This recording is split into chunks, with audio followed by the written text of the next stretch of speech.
Assalamualaikum warahmatullahi wabarakatuh. Bolo 896 FM, radionya Wong Karanganyar ya. Radionya ya sekitaran Karanganyar lah ya. Sekitaran Kabupaten Karanganyar dan Solo Raya khususnya yang lagi ngedengerin nih. Ya mungkin hari ini dari wilayah Wonogiri, Sragen, kemudian Klaten ya. Mungkin kita sampai situ juga siarannya, sampai Boyolali. Kemarin kita cek tuh sampai di Selo juga. Nah, ini hari ini kita kedatangan dua orang bidadari. Iya, dua orang bidadari ini dari langit atau dari taksi kita nggak tahu nih. Yang jelas ibu-ibu ini, ibu deh, ya wanita-wanita hebat ini akan ngomongin tentang ibu hebat anak yang terawat. Nah, sebenarnya ada masalah apa sih sebenarnya tentang anak-anak yang hebat yang terawat itu punya problem apa sebelumnya dan bagaimana mereka ngatasinya ya. Ibu-ibu ini kita akan ibu lagi tadi ya. Dua bidadari ada namanya eh, Bunda Anis dan Bunda Hari ya. Silakan Bunda Anis dan Bunda Hari, khususnya Bunda Anis ya yang jadi pembicara hari ini ya untuk apa namanya yang akan banyak bertanya dari SDASC langsung ya. Kalau Bunda Hari ini dari mana Bunda Hari? Boleh dijelas kita tanya dikit Bunda Hari sebelum kita mulai ke materi. Bunda Iya. Hari ini aslinya gimana? Ceritanya Cia. Asli daerahnya. Enggak, maksudnya Bunda Hari ini sebagai narasumber ya Bunda Hari ya. Iya. Ya narasumbernya di bidang di mana Bunda Hari?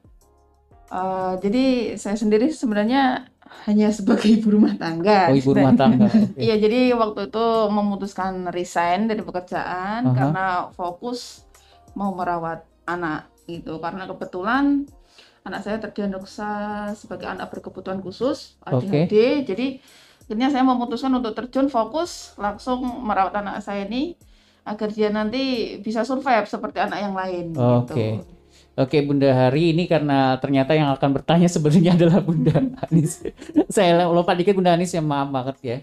Oke, Bunda Anis kita beri waktunya untuk Bunda Anis dari SD ASC Kabupaten Karanganyar. Assalamualaikum warahmatullahi wabarakatuh. Selamat siang teman-teman ceria dan Bolo 89.6 FM. Berjumpa lagi dengan kita ya, dari SDASC Karanganyar ya. Saya Bu Anis, kemudian dengan narasumber hebat kita yaitu Bunda Hari. Nah, di siang kali ini kita akan bincang-bincang lah.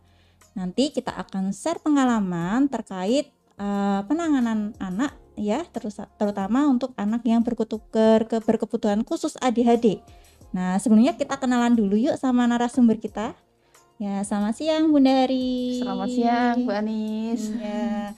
Nah, Bunda Hari, bagaimana kabarnya? Alhamdulillah Alhamdulillah, baik. sehat ya Bunda. Oh Alhamdulillah. ya, jadi Bunda Hari ini, teman-teman, ini Bunda Hari ini salah satu wali murid atau orang tua siswa dari SDASC, di mana Bunda Hari ini punya banyak pengalaman atau sejuta pengalaman terkait penanganan anak ADHD, yaitu berkebutuhan khusus ADHD. Nah, nanti langsung ya kita ambil manfaat dan ilmunya biar kita bisa tahu apa itu sih ADHD, kemudian bagaimana menanganinya, kemudian nanti mungkin bisa diikuti atau mungkin menambah wawasan kita semua. Ya, langsung saja yuk kita ikuti untuk sharingan kita kali ini. Nah, teman-teman, kita mau tanya dulu sama Bunda Hari nih. Bunda Hari itu kan salah satu wali murid atau orang tua murid yang sekolah di SDASC ya. Dimana ketika dulu masuk SDASC itu sudah melakukan serangkaian seleksi tentunya. Nah, dimana ternyata Ananda itu mempunyai diagnosa ADHD. Waktu masuk SDASC itu sudah ketahuan atau belum ketahuan Bunda? Untuk anak saya itu sebenarnya ketahuannya itu sudah terlambat. Jadi di umur 3 tahun baru saya tergerak untuk ngajak dia ke klinik tumbuh kembang. Jadi sebelum prasekolah sebenarnya dia udah terdeteksi ADHD gitu. Yang saya sendiri juga waktu itu awam gitu. ADHD itu apa gitu. Saya kan waktu itu sebagai ibu muda, ibu baru kan taunya kalau melahirkan anak ya merawat, ya kasih makan, ngasih mainan seperti itu. Nggak tahu ternyata anak saya ini ada gangguan pada tumbuh kembang. Jadi sebelum masuk TK kalau nggak salah, itu saya sudah konsultasi ke klinik tumbuh kembang, akhirnya sama dokter diputuskan untuk anak saya mengikuti terapi gitu. Oh, begitu. Jadi ternyata ketahuan terindikasi ADHD itu sebelum masuk SD sudah Iya. ketahuan ya, dan sudah didiagnosis sama dokter. Yes. Nah, waktu itu kalau kok bisa curiga sih itu kok ADHD itu kenapa ya? Dari ciri-cirinya bagaimana, Bunda? Oh ya. Ya sebenarnya dari umur dia 2 tahun, waktu itu dia sudah mulai bisa jalan ya. Waktu umur 2 tahun itu kan anak perkembangan motoriknya kan sudah bisa jalan tegak gitu kan. Iya. Sebagai orang tua, saya curiga ini anak ini kok lain dari biasanya, nggak seperti anak yang lain. Karena Iya. kebetulan tetangga saya kan juga punya anak. Kenapa tumbuh kembangnya beda? Yang pertama dari segi ini kemampuan bicara.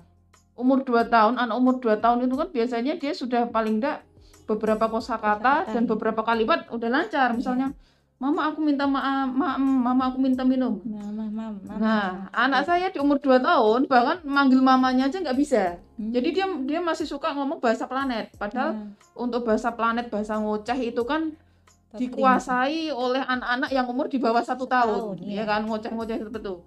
Umur 2 tahun masih bahasa planet, belum bisa mengucap kata yang jelas, bahkan manggil mamanya nggak bisa. Ya. Terus yang kedua, anak saya ini nggak punya kontak mata. Jadi ketika saya ngomong sama anak saya, matanya itu bukan melihatnya ke saya, jadi melihatnya kemana-mana, jadi gerak terus matanya itu. Dia nggak tahu kalau saya ajak ngomong, Bima mau makan gitu, anak saya malah nggak fokus, nggak mau jawab, dan juga nggak mau lihat saya. Terus dia juga nggak memiliki gestur dan tidak memahami gestur. Gestur itu contohnya gini, anak seusianya ketika dia pengen mainan, dia pasti akan menunjuk. Iya. Mama itu mobil, mau nunjuk ini bentuknya mobil. Mama itu burung terbang, mau nunjuk itu burung. Iya. Ternyata anak saya nggak sama sekali. Dia malah tanpa ekspresi. Jadi kalau dia keluar itu malah dia nggak melihat sekitarnya. Yang ada jalan terus. Nggak fokus, jalan terus. Pokoknya setiap ada jalan ya itu dilewati, nggak lihat kanan kiri. Dan juga dia tidak tidak paham gestur. Misalnya saya tunjukin, Bima itu ada ayam. Dia nggak lihat tunjukan saya kalau saya menunjuk ayam, tapi dia malah melihatnya yang lain. Itu dia tidak memahami gestur yang saya berikan.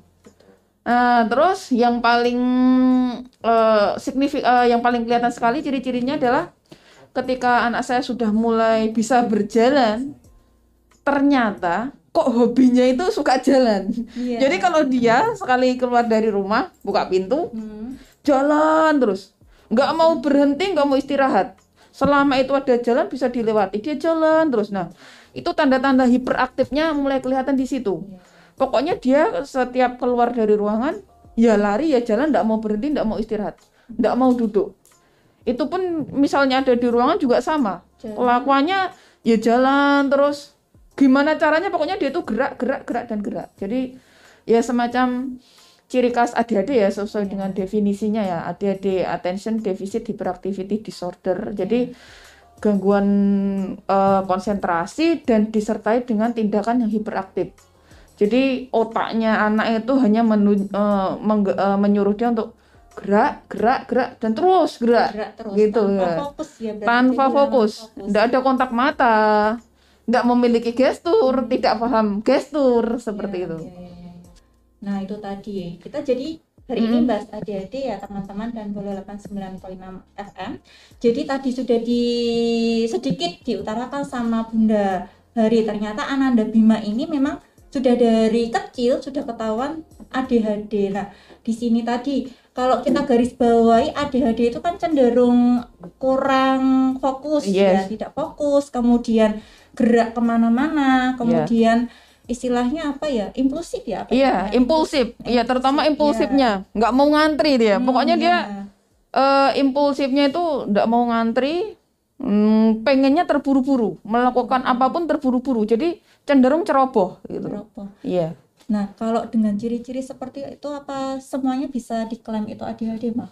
Apa gimana ya? Kalau ADHD itu ciri-cirinya itu sama atau berbeda-beda setiap anak itu? Sebenarnya ADHD itu ada 2 tipe.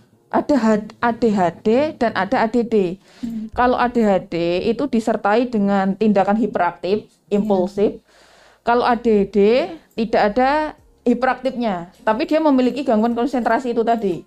Nah, biasanya ditandainya, jadi kalau untuk terutama buat ibu-ibu muda ya, kalau pengen tahu anak saya ini sesuai dengan perkembangannya sesuai tumbuh kembang nggak sih? Itu dilihat dari diagram tumbuh kembang. Jadi umur sekian anak saya harus bisa ngapain, kemampuan motoriknya seperti apa, kemampuan bicaranya seperti apa. Untuk umur sekian anak saya harus menguasai apa. Nah, seperti itu. Jadi memang tidak bisa dipukul rata bahwa anak-anak dengan perilaku seperti itu bisa ADHD atau bisa autis. Karena ADHD sama autis itu mirip tapi beda ya.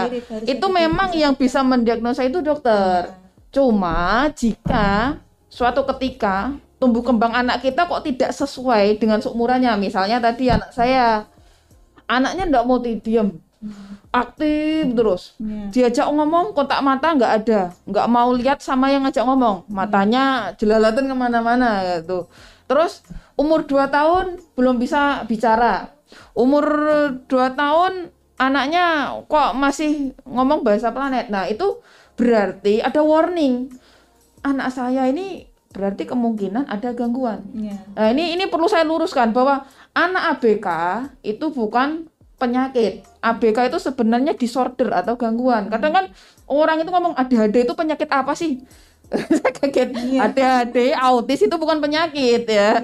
Itu taunya itu penyakit. Dan mohon maaf nih ya, terkadang kalau sudah kayak gitu malah dihindari, atau mungkin dibiarkan saja, gitu kan malah menjadi kalau nggak salah kayak gitu. Iya, benar. Jadi kadang ya mohon maaf, orang tua itu kadang egois juga. Anak saya nggak kenapa-napa kok, papahnya dulu umur 2 tahun nggak bisa ngomong, sekarang bisa ngomong. Seringnya kayak gitu ya kan. Anak saya, alah itu anak bukan hiperaktif, itu biasa kalau anak pecicilan. Nah, kategori pecicilannya ini harus diperhatikan. Pecicilan yang seperti apa? Kalau pecicilannya ini sudah di luar koridor anak-anak, pecicilan anak-anak kan itu kan ada yang pecicilan memang pecicilannya pintar, ada yang pecicilannya nggak jelas. Seperti kayak tadi Bima itu kan pecicilannya ceroboh. Dia kalau udah keluar dari rumah, buka pintu gitu kan, ada jalan ya udah diterabas terus, mau ada kendaraan mau ada apa diterabas terus, dia enggak peduli sekitar itu. Ya itu yang dinamakan sebagai gangguan konsentrasi. Sama ketika ada anak-anak ketika udah masuk sekolah lah, prasekolah misalnya TK gitu kan. Ketika guru instruksi, ayo anak-anak digunting kertasnya, anaknya cuma diem aja. Nah, itu sudah tanda-tanda gangguan konsentrasi karena dia sudah tidak memahami instruksi. Nah, gangguan konsentrasi ini larinya adalah ketika anak sudah tidak mampu memahami instruksi. Kalau dia tidak bisa memahami instruksi, berarti kan dia tidak bisa menyelesaikan tugasnya, tidak bisa menyelesaikan kewajibannya. Seperti itu. Jadi memang tidak mutlak bahwa anak yang hiperaktif atau anak itu sebagai ADHD, cuma jika nanti tumbuh kembang anak itu ternyata tidak sesuai dengan itu kan ada kan anak sekian harusnya udah bisa sekian, itu bisa dikonsultasikan ke klinik tumbuh kembang biar nanti dokter yang menganalisa anak ini ada gangguan apa, apakah memang karena punya gangguan ADHD atau autis, atau memang karena salah pola asuh misalnya. Kebanyakan HP itu juga menyebabkan gangguan konsentrasi. Tapi kan itu bukan disorder, itu karena habit yang buruk gitu. Jadinya menjadi membekas ya, terbiasa mainan HP gitu juga terbekas sekali. Nah, terus tadi kan kalau Mama kan sudah tahu, Bunda udah tahu ketika Ananda Bima ini terindikasi ADHD ketika umur 2 tahun masih kecil sekali lah. Biasanya mungkin ya ketika kita melihat di masyarakat itu kan kadang anak ADHD, anak ABK itu kan kadang, mohon maaf ini stigmanya masih negatif gitu. Tentu kan kita sebagai orang tua mungkin kalau memang kedapatan rezeki anak yang spesial seperti itu mesti aduk-aduk gimana ini, terus kemudian jadi minder, under pressure kayak gitu. Pernah Mas gitu juga? Pernah. pernah mengeluh juga. Kenapa kok saya ini dikasih anak ABK gitu?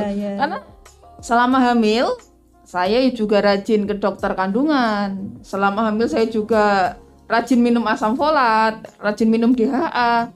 Sampai ketika anak saya didiagnosa ADHD sama dokter, saya nanya sama dokter, "Dokter, kok anak saya bisa begini? Penyebabnya apa, Dok? Apa saya ini salah apa?"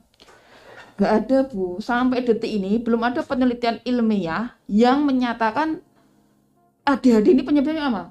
Jadi masih samar gitu loh. Kalau di internet penyebab ADHD karena ibu minum alkohol, ibu merokok, itu masih samar. Belum ada penelitian yang pasti. Jadi itu kayak semacam kelainan genetik, memang dari lahir anak udah bawa ini gitu.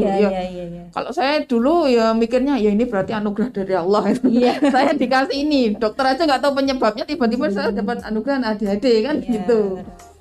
Begitu. Nah, jadi kan tetap ya ada batinnya berkecamuk, aduh kenapa kok dapat seperti ini, anak ini bisa nggak merawatnya gitu ya. Jadi memang jadi ibu hebat, kemudian anak terawat itu mungkin konteksnya kita melihatnya gitu ya aman-aman aja. Lahir anaknya dibesarkan, disusui, kasih makan anaknya jadi hebat, kemudian dipenuhi kebutuhannya. Tapi ternyata dalam perjalanannya itu banyak sekali banyak sekali ternyata anaknya memang berkebutuhan khusus atau mungkin spesial, butuh pendampingan dan lain sebagainya. Nah, ketika tadi nih ceritanya Bunda Hari itu, Ananda Bima itu sudah terindikasi ADHD, kemudian sudah gimana lagi, rezeki dari Allah gitu ya. Terus setelah itu tips merawatnya gimana, Ma? Nah, waktu itu karena dokter sudah mendiagnosis ADHD, akhirnya dokter memutuskan anak ini harus menjalani terapi. Jadi untuk terapi anak berkebutuhan khusus itu ada 3 jenisnya. Ada sensori integrasi, ada okupasi terapi, dan ada terapi bicara. Sensori integrasi ini adalah dia mengintegrasikan 7 sensori anak. Okupasi terapi ini fokusnya pada kemampuan fine motor anak atau motor halus, sedangkan terapi bicara ini untuk melatih Bima belajar berbicara, berkomunikasi gitu. Jadi dari situ akhirnya karena sering bolak-balik terapi, akhirnya saya diedukasi sama terapisnya. Jadi tiap sesi terapi itu kan ada 45 menit terapi. 40 anak masuk ruang terapi, 5 menit terapis mengedukasi orang tuanya. Waktu itu saya juga bingung, terapis ini ngomong apa gitu loh. Jadi saya itu taunya ibu muda itu kan, pokoknya anak gemuk, timbangannya di posyandu, bagus, wah berarti itu saya sudah sebagai ibu yang hebat. Terhindar dari stunting ya. Nah, terhindar dari stunting itu hebat itu. Ketika terapis ngomong, "Ibu, Bima ini gangguan sensorinya banyak." Sensori itu apa gitu? Karena saya kan basic saya kan awam. Saya kuliahnya juga di jurusan fisika. Tiba-tiba saya dikasih ilmu tumbuh kembang kayak gini. Ini apa maksudnya gitu. Cuma waktu itu yang saya pahami dari omongan terapis gini, "Ibu, terapi itu hanya 40 menit, itu pun hanya dilakukan seminggu 2 kali. Sedangkan waktu terbanyak anak itu bersama siapa? Bersama saya, ibunya. Nah, berarti nanti kelancaran progres tumbuh kembang Bima ini ditentukan oleh ibu, bukan hanya terapi saja. Saya terapi itu hanya menjembatani, nanti pada prakteknya di rumah, ibu yang harus melakukan, yang harus menstimulasi anak di rumah." Nah, dari situ akhirnya saya sering diskusi sama terapis, saya cari referensi via Google ya kan. Ini sebenarnya indikator tumbuh kembang anak itu apa, ilmunya apa, teori patennya itu seperti apa gitu. Jadi saya mulai belajar lagi dari awal. Jadi tumbuh kembang anak itu apa dulu yang harus dibenahi, sensorinya itu apa aja, seperti itu waktu itu gitu. Di alhamdulillah terapisnya juga welcome. Jadi ketika Bima terapi, saya juga masuk ruang terapinya. Saya lihat langsung, melihat langsung sebenarnya ketika anak saya diterapi itu ngapain. Nah, itu di tempat rumah sakit tempat Bima itu ya, di tempat terapi itu mereka tidak menerapkan metode ngasih obat ke anak. Itu kan ada untuk anak hiperaktif itu kan ada 2 metode.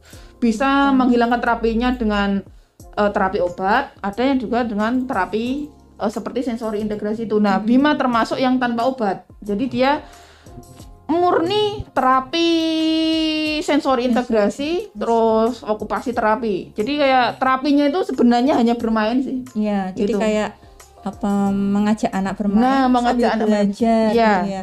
Jadi ini ya, Ma.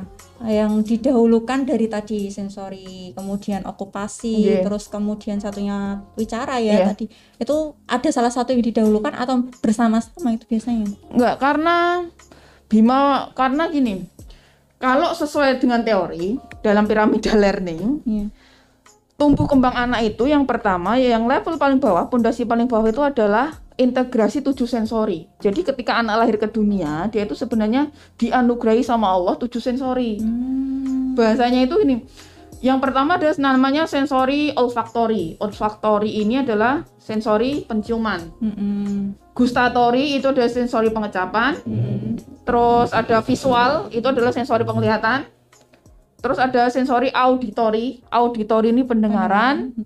Ada sensori proprioseptik. Ini kaitannya dengan kekuatan Memenggang. otot, Oh, iya, kekuatan iya. otot ya. Terus ada sensori taktil. Taktil ini adalah sensori yang berkaitan dengan sentuhan. Jadi rabaan, sentuhan. Kita bisa merasakan lembut, kasar, dingin, panas itu di sensori taktil. Dan yang ketujuh ada namanya sensori vestibular.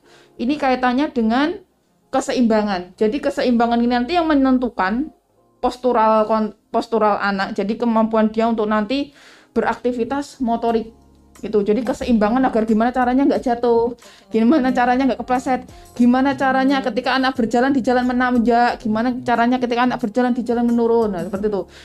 Nah, itu berarti jadi terapi yang dijalani Bima paling awal itu adalah sensori integrasi. Jadi pengintegrasian sensori dulu. Sesuai teori, anak jika tumbuh kembangnya pengen bagus, maka ketujuh sensorinya harus terintegrasi. Jika ketujuh sensori itu terintegrasi dengan baik, maka dia akan memiliki kemampuan gross motor yang bagus. Gross motor ini adalah motorik kasar. Jadi anak bisa nendang bola, anak bisa lari, anak bisa manjat, itu kemampuan gross motor. Ya kan? Jadi anak sebelum masuk prasekolah, sebelum masuk TK itu kan kemampuannya mesti panjat-panjat, pecicilan, lari-lari ya. Itu dari kemampuan integrasi 7 sensori, kemudian kemampuan gross motor. Selanjutnya ada namanya kemampuan fine motor. Kemampuan fine motor ini adalah kemampuan motorik halus. Itu diawali di anak prasekolah. Ketika dia mulai menggunting, memegang gunting, ketika anak mulai menempel, ketika anak mulai menyobek kertas.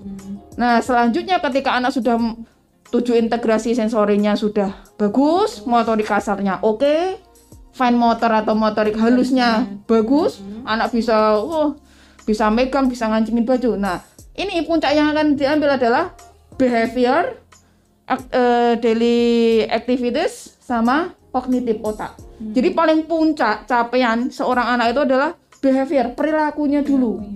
Perilakunya harus sesuai dengan anak. Kelakuan anak itu yang benar seperti apa?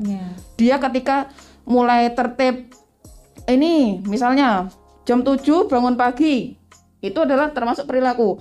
Atau ketika dia beli es krim ke minimarket, dia mau ngantri, itu termasuk behavior.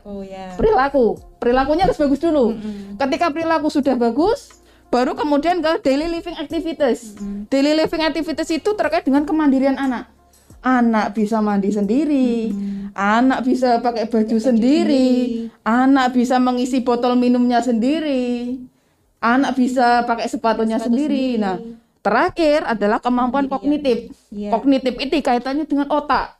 Kalau terapi saya ngomong gini, ini nanti Bu, kalau pondasinya anak Bima ini bagus, sensorinya terintegrasi, motorik kasarnya bagus, motorik halusnya bagus, behaviornya oke, daily living activities atau kemandirian anak kesehari-hari ini bagus, maka intelektual itu bonus. Kognitifnya pasti akan ngikuti. Nah, itu akhirnya saya praktekkan.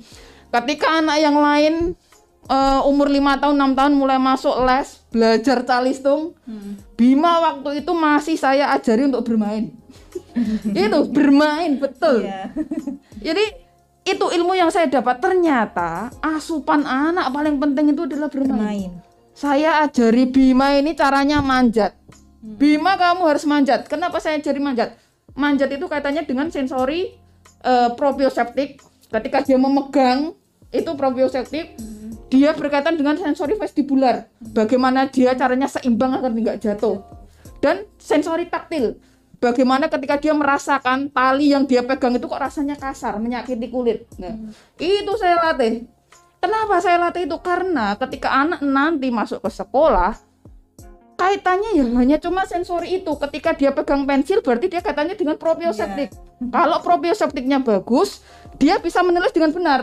Karena gini, ada anak-anak yang proprioseptiknya nggak bagus, nulis itu pakai pensil, kalau proprioseptiknya jelek ya, mesti pensilnya cepat patah. Karena apa? Anak terlalu menekan. Kalau nggak patah, biasanya tulisannya nggak jelas. Kenapa? Karena pegangannya lemah, akhirnya nulisnya lambat-lambat. Nah, menghapus nggak bersih. Nah, itu kaitannya dengan proprioseptik. Gitu. Proprioseptik ya. Iya, proprioseptik. Nah, vestibularnya apa? Kenapa saya harus menjaga keseimbangannya Bima harus vestibular? Ketika anak duduk di kelas biar nyaman, maka badannya harus seimbang. Kalau anak vestibularnya tidak bagus, duduk itu yang melayat-layat, ada yang telosoran punggungnya gini, ada yang kayak gini, gitu kan kelakuan anak-anak itu. Kalau vestibularnya jelek kan gitu. Kalau bu guru yang di sekolah kan pasti tahu kelakuan anak-anak yang duduknya bagus seperti apa. Itu kan pengaruh ke akademik juga kan. Iya. Terus dengan juga taktil. Kenapa kok urusannya taktil apa sentuhan anak-anaknya tuh? Ketika kita merasakan yang namanya taktil, ini misalnya anak yang taktilnya buruk, ketika pegang anak misalnya gandeng, yuk main, itu dia bisa megang ini loh ya kan, megangnya terlalu kasar, temennya kan kesakitan, akhirnya kok kamu nakal toh megang aku nggak. Nah itu berarti ada masalah taktil. Padahal kalau orang normal megang ya gini aja halus gitu. Itu nah itu. Jadi benar, jadi ketika sensori terintegrasi dengan baik pada anak, maka namanya kognitif, namanya intelektual itu bonus. Mengikuti ya. Semuanya sudah beres, puncaknya di kognitif. Iya.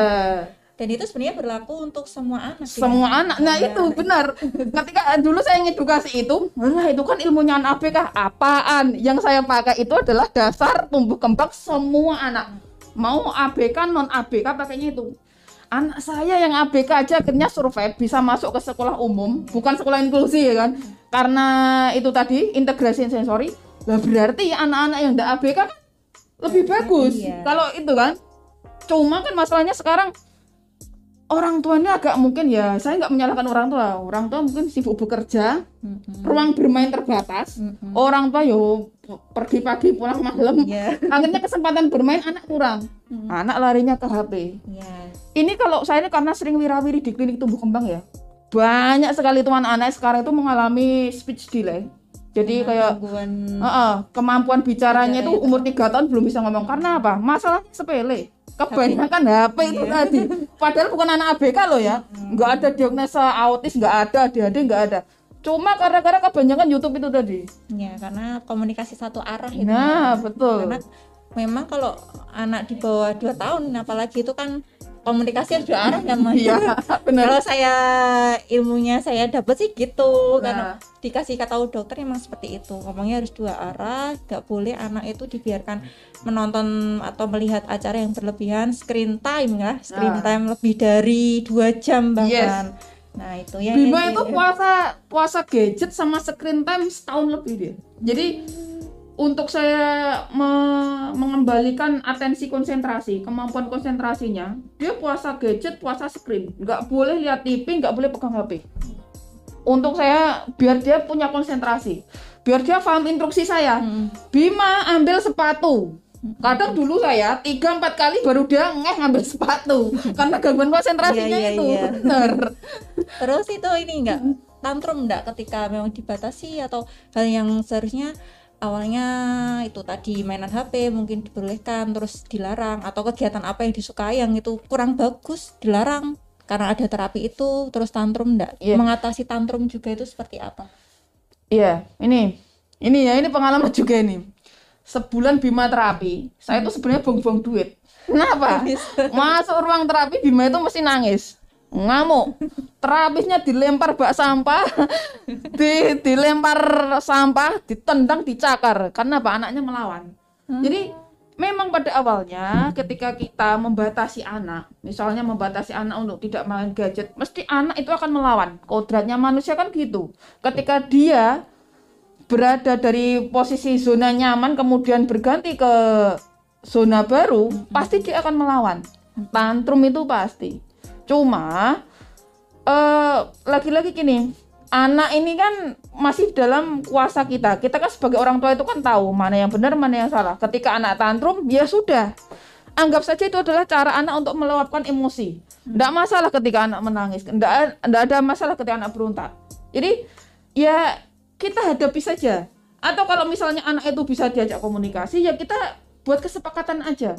Gimana caranya? Ketika ini anak misalnya mau main HP, gimana caranya masih dalam rentang aman? Bisa misal bikin aturan, ya sudah kamu boleh main HP tapi hanya cukup hari Sabtu saja. Jadi bikin aja kesepakatan. Tapi kuncinya ketika kita membuat kesepakatan, kita harus sebagai orang tua juga harus konsisten. Nah ini keberhasilan saya mendidik Bima itu salah satunya adalah ada konsistensi antara saya dengan Bima. Ketika saya menyuruh Bima tidak boleh nonton TV, ya saya nggak nonton TV. Ya. Bima hari ini jatahnya kamu bermain manjat, berarti ya saya ikut manjat. Bima kamu harus antri. Ikut antri. Itu antri itu waktu itu ya kan ke swalayan tak ajak belanja. Dia pengen es krim, mama nunjuk, dia belum bisa ngomong waktu ini. Oke, ambil es krim. Kalau kamu mau makan es krim, kamu harus ngantri. Kamu harus ngantri di situ sampai ini dibayar. Kenapa saya lakukan itu? Karena saya dapat laporan dari gurunya TK Bima waktu itu. Bima itu kalau jam makan siang mesti nyerobot dulu, maunya makan duluan. Padahal kan dalam satu kelas itu kan harus ngantri. Itu kan enggak baik. Mau suruh wudunya nyerobot duluan itu. Akhirnya tak suruh ngantri. Nah itu kita harus konsistensi. Kalau anak mau makan es krim harus ngantri, ya berarti dia harus ngantri. Kita nggak bisa anak mesti nangis, aku mau es krim duluan. Nggak bisa, kamu harus ngantri. Nangis ya biarin, maksudnya itu anggap saja itu adalah proses. Nah itu proses penolakan. Anak itu lama-lama kan terbiasa. Kalau sudah kita konsisten antri ya antri, enggak ya enggak. Anak pasti akan menyesuaikan kita gitu loh. Ini gadget boleh jam Sabtu boleh, hari Senin nggak boleh. Kalau itu konsisten dilakukan, anak pada akhirnya juga nurut gitu. Yang penting kita juga memberikan contoh ya intinya. Contoh dan konsisten. Nggak boleh kalah. Anak nangis, aduh anak aku nangis ya udah tak kasih. Aduh anak aku nggak mau makan ya udah tak kasih makan sambil main HP ya itu bisa deh. Kalau anak punya 1000 cara untuk menolak, maka kita orang tua harus punya 1001 cara untuk konsisten menerapkan aturan itu. Iya, punya trik. Yes. Banyak.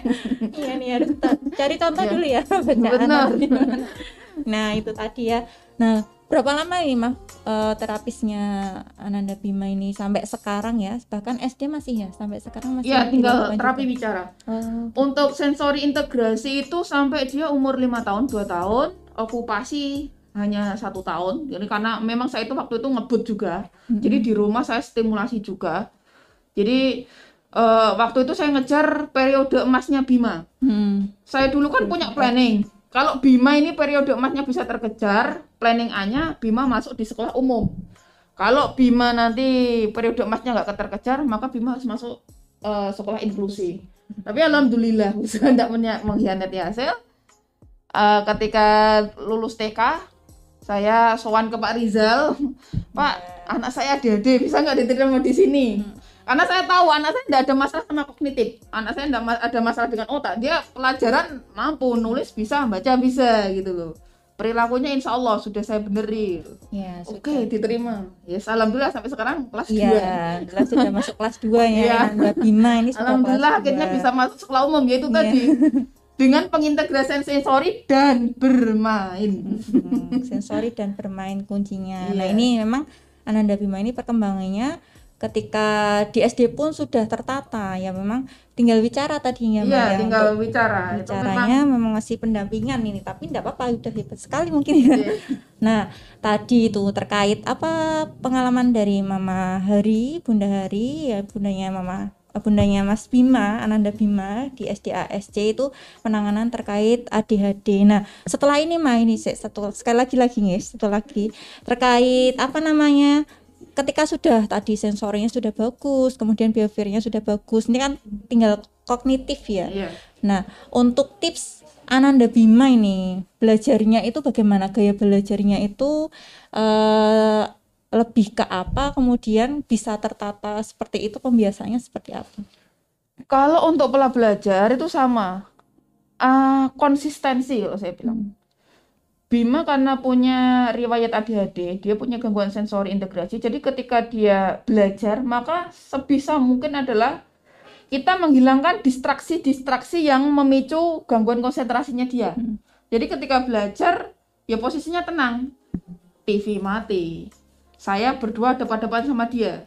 Di meja belajar ya hanya ada buku dan ada alat tulis. Nggak ada mainan, itu nggak ada. Karena itu adalah salah satu cara untuk mengurangi distraksi atau gangguan. Terus pola belajarnya dulu gini, saya tahap per tahap. Awalnya 10 menit dulu, 10 menit saya ajak Bima konsentrasi. 10 menit belajar, 5 menit bermain. 10 menit belajar, 5 menit bermain. Setelah itu jadi habit, Bima sudah menguasai 10 menit konsentrasi, durasinya saya naikkan. Jadi setengah jam belajar, 5 menit bermain. Setengah jam belajar, 5 menit istirahat. Gitu. Itu terus jadi habit. Setelah konsentrasinya bagus di setengah jam, durasinya saya naikkan lagi. Itu ketika dia masuk SD. Sekarang dia belajar konsentrasi, dia bisa tahan 1-3 jam. Lama sekali ya. Yes. Jadi kalau dia ada tugas, karena itu kemarin kan daring itu kan. Iya. Aja gitu. Kedua dari sistematik, bahasa Arab, habis itu TK. Langsung diselesaikan. Saya kan selalu bikin aturan sama Bima. Saya punya urutan. Belajar, makan, nonton TV. Selesaikan dulu belajarnya, makan, baru nonton TV. Itu terus konsisten. Pada akhirnya terbiasa. Kalau saya pengen cepat makan atau kalau saya pengen cepat nonton TV, berarti saya belajarnya harus segera diselesaikan. Nah, itu. Jadi, ini banyak orang tua yang saya kenal, anak kamu nek diajak belajar kok mesti ndak tahan toh, kok protes. Anak diajak belajar itu nggak serta-merta ajak belajar langsung 1 jam mau, nggak bisa. Iya, betul Harus sekali. diajari pelan-pelan, diajari dulu, yaitu tadi 10 menit konsentrasi, 5 menit istirahat, setengah jam konsentrasi, 5 menit istirahat. Seperti itu sampai jadi habit, sampai anak terbiasa baru dinaikkan levelnya. Ya, Gitu, ya, caranya ya. seperti itu. Itulah kenapa akhirnya Bima bisa konsisten belajar, karena dari awal memang saya ada step-stepnya gitu. Yang kedua, hindari distraksi. Distraksi itu gangguan. Ini gangguan distraksi pada anak itu kan beda-beda. Ada yang terdistraksi pada suara-suara. Kalau ada suara sedikit dia terganggu, ajak ke tempat yang tenang, yang hening. Terus kalau distraksinya misalnya anak lihat mainan, malah sibuk mainannya, nggak sibuk sama kertasnya, ya berarti mainannya disingkirkan dulu. Usahakan ruangnya itu steril. Itu. Terus bagaimana caranya kalau belajar nggak marah-marah? Wah, itu susah. Susah itu makanya. Yang ngajari anak nggak marah itu cuma bu guru. Semua orang tua itu mesti marah-marah itu.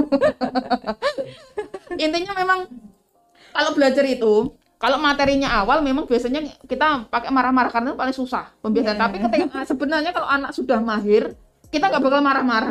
Gitu kan gitu. Kalau sudah paham tinggal caranya seperti ini udah selesai. Iya, paling marah itu sebenarnya belajar itu marahnya cuma di awal. Cuma kadang orang tua itu merasa aku kok bersalah, aku tak getak-getak. Normal gitu. Yang belajar marah kan cuma bu guru. Iya kan? Iya, mungkin ya. Iya kan? Bener nggak saya ngomong? Bu guru aja mungkin sama anaknya di rumah ya marah mesti. Kok bisa gitu ya? Naluri. Karena kalau udah di rumah kan jadinya ibu-ibu itu kan pikirannya banyak. Aku belum masak, belum nyetrika, ya kan? Ini anak diajari nggak paham-paham. Normal. Bukan suatu kejahatan ketika kita ngajari anak sambil marah. Naluri aja. Selama anak nangis nyari kita, berarti kan anak masih sayang kita. Gitu. Kan nggak mungkin loh orang tua kandung nyiksa anaknya tuh.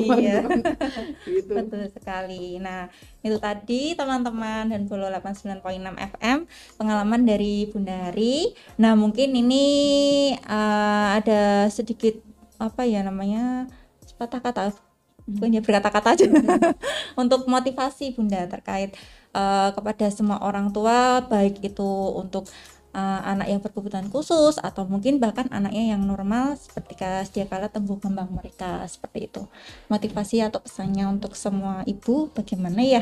Kalau saya seperti tahun-tahun sebelumnya, ketika saya sudah sering gencar ilmu itu adalah sebagai orang tua, eh, sesibuk apapun waktu kita, maka sempatkan waktu kita untuk ngajak anak kita bermain.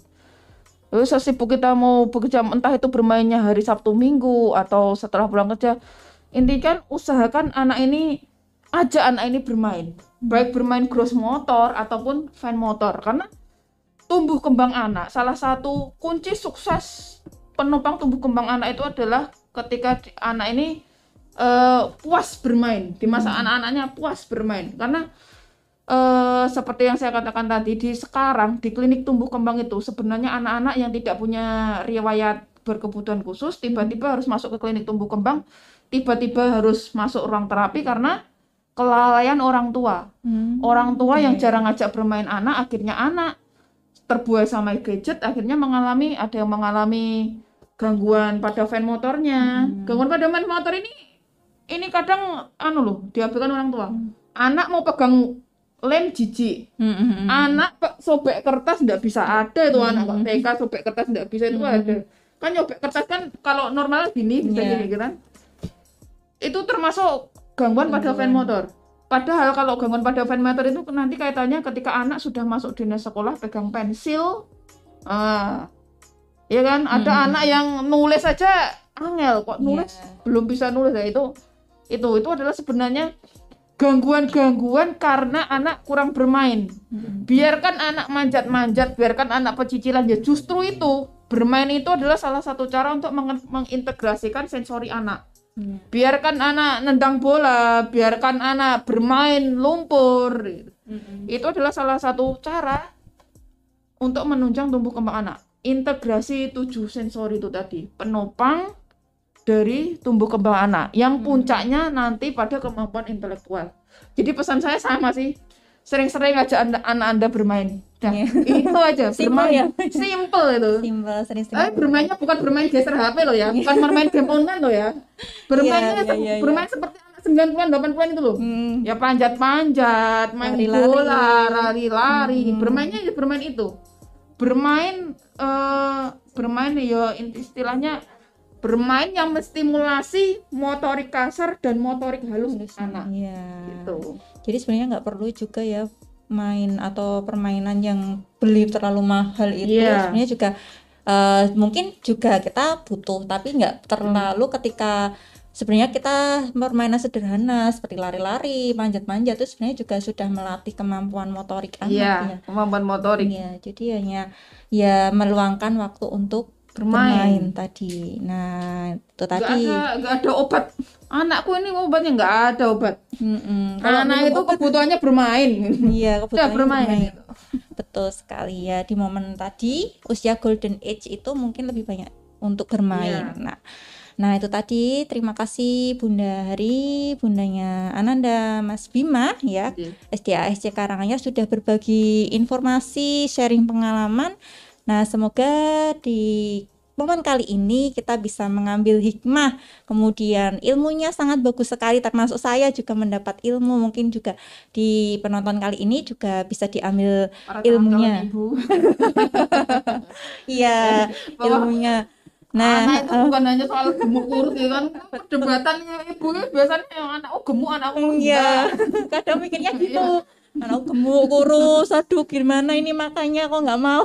Yang paling penting ajak anak Anda bermain ya, jadi intinya kita ajak anak bermain, kemudian juga tentu tumbuh kembang anak menjadi prioritas atau menjadi perhatian ketika memang anak di jalurnya keluar dari jalur atau red flag lah bahasanya seperti itu, mungkin bisa kita worry atau mungkin mencari tahu lebih lanjut kenapa anak saya seperti ini dan lain sebagainya. Nah, ini bukan untuk menggurui, untuk belajar kita semua. Semoga ibu-ibu yang ada di Indonesia ini sebagai tonggak negara yang nantinya akan menjadikan calon-calon pemimpin anak-anaknya ini, semoga nanti kedepannya lebih baik lagi, lebih bermutu, anaknya juga cerdas, sehat, kemudian bisa tumbuh kembang dengan hebat semua ya, jadi pemimpin di negeri kita terutama.